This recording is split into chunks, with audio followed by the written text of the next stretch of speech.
e vão ficando por dentro de tudo para a gente não perder absolutamente nada, meus queridos e minhas queridas. Vamos lá. Vamos para um texto aqui do Intercept Brasil. Agradecer a presença de todos vocês e vamos lá todos juntos. O mundo aplaudiu o Brasil contra o massacre de Israel na Palestina, menos Moro, esse vira-lata. Vamos ler juntos aqui. O senador bolsonarista Sérgio Moro se colocou caninamente ao lado dos Estados Unidos, como fez durante toda a sua condução na Operação Lava Jato. Texto do querido João Filho, ó, o cachorrinho dos Estados Unidos. Vamos lá. Os Estados Unidos vetaram uma resolução proposta pelo Brasil que preside o Conselho de Segurança que salvaria vidas em Gaza. Depois de costurar a proposta com integrantes do Conselho, inclusive nos Estados Unidos, a diplomacia brasileira foi pega de surpresa com o veto americano. A proposta foi aceita por 12 países, incluindo França, Japão, Suíça e China. Sabendo que os Estados Unidos têm poder de veto, o Brasil se esforçou em atender às reivindicações dos americanos no texto da proposta. Não mencionou Israel como responsável pela tragédia humanitária em Gaza, trocou o termo cessar fogo imediato por pausa humanitária. O texto ressaltava a necessidade de levar eletricidade, água, alimentos e medicamentos para a população civil em Gaza. Além disso, condenava a violência contra civis, os atos de terrorismo e pedia a libertação imediata dos reféns. Nada disso sensibilizou os americanos. A justificativa para o veto foi a falta de menção no texto ao direito de autodefesa de Israel. Trata-se de uma desculpa esfarrapada, já que no início esse direito esteve explicitamente garantido pelo Conselho de Segurança. O governo Joe Biden deixou claro que sua principal preocupação do momento é com a política interna, já que no ano que vem haverá eleição presidencial. Que se danem os palestinos. O esforço diplomático brasileiro para salvar vidas foi elogiado pela grande maioria da diplomacia internacional. Não fosse o veto americano, seria uma unanimidade no Conselho de Segurança. No Brasil, há também quem se preocupe mais em cativar a sua base eleitoral do que em salvar vidas humanas.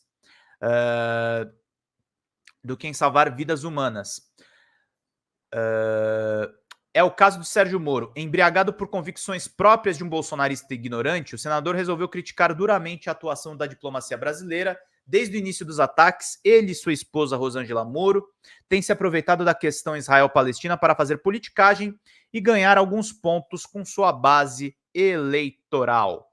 Quem conhece as credenciais morais do casal Moro não se espanta em vê-lo desprezando uma resolução que salvaria muitas vidas, principalmente a de crianças. Metade da população de Gaza tem menos de 17 anos. 4 entre 5 crianças palestinas que vivem o apartheid imposto por Israel sofrem de depressão. Queridos, estamos chegando aí na metade final da nossa live. Pinguem superchats a partir de R$20 de contribuição. Vocês ganham livros aqui com a gente. Se vocês virarem membros também, tem um curso de jornalismo fixo aqui no nosso canal. É uma forma da gente retribuir a generosidade de todos vocês aqui conosco, gente. Vamos seguindo aqui para todo mundo poder acompanhar.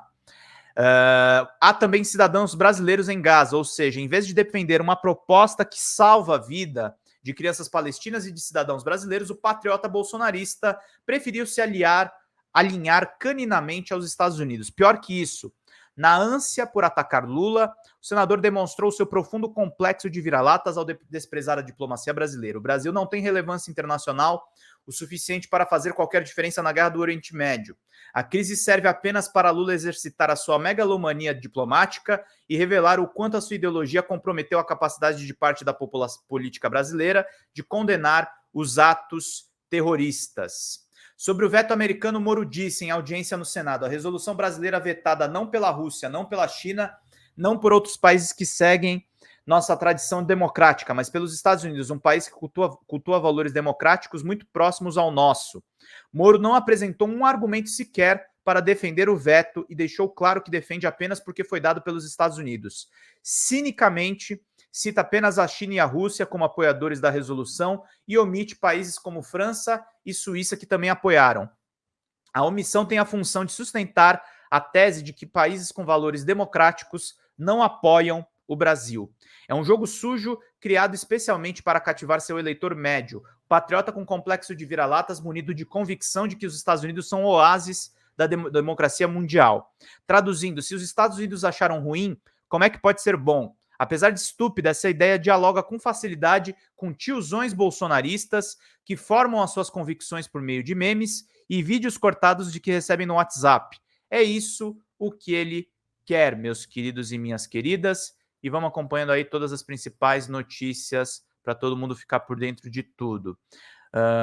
Sérgio Moro revive o papel de capacho dos americanos que cumpriu durante toda a Lava Jato. Atua como um pequeno chihuahua com complexo de inferioridade que balança o rabinho para tio Sam. Não é apenas patético, é também cruel.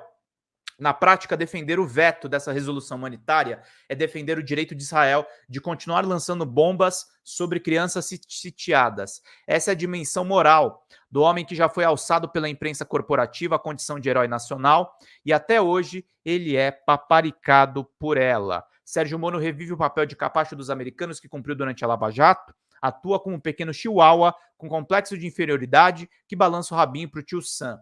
O senador bolsonarista escolheu criticar a diplomacia brasileira justamente nessa semana em que ela brilhou, além da elogiável postura do país na presidência do Conselho de Segurança. O Brasil intermediou com sucesso um negócio para amenizar os conflitos políticos entre Estados Unidos e Venezuela. Sem atuar como capacho de nenhuma das partes, a diplomacia brasileira costurou o acordo depois de meses de negociação. Governo e oposição chegaram a um acordo histórico para estabelecer garantias de que as próximas eleições presidenciais ocorram com presença de observadores internacionais e para a libertação de presos políticos. Em contrapartida, os Estados Unidos suspenderam temporariamente as sanções sobre o petróleo, gás e outros venezuelanos.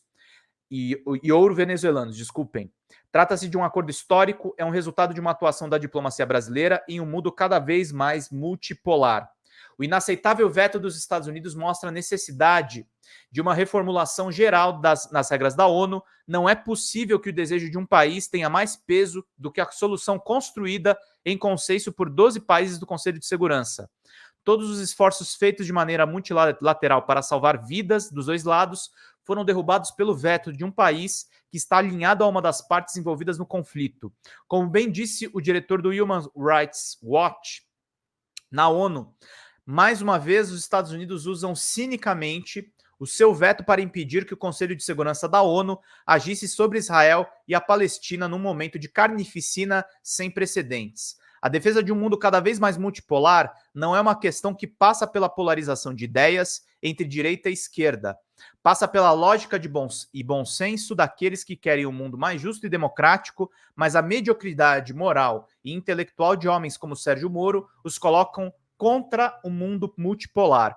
Como bom vassalo colonizado, o bolsonarista prefere apoiar a postura isolacionista dos Estados Unidos em vez do acordo costurado pelo Brasil, em consenso com todos os outros países do Conselho de Segurança. Afinal de contas, na cabeça do xerifinho de Maringá, Lula não pode estar certo e os Estados Unidos não podem estar errados. Assim como Biden, Moro quer faturar politicamente em cima de cadáveres de crianças palestinas, meus queridos e minhas queridas. Ótimo texto aí do Intercept.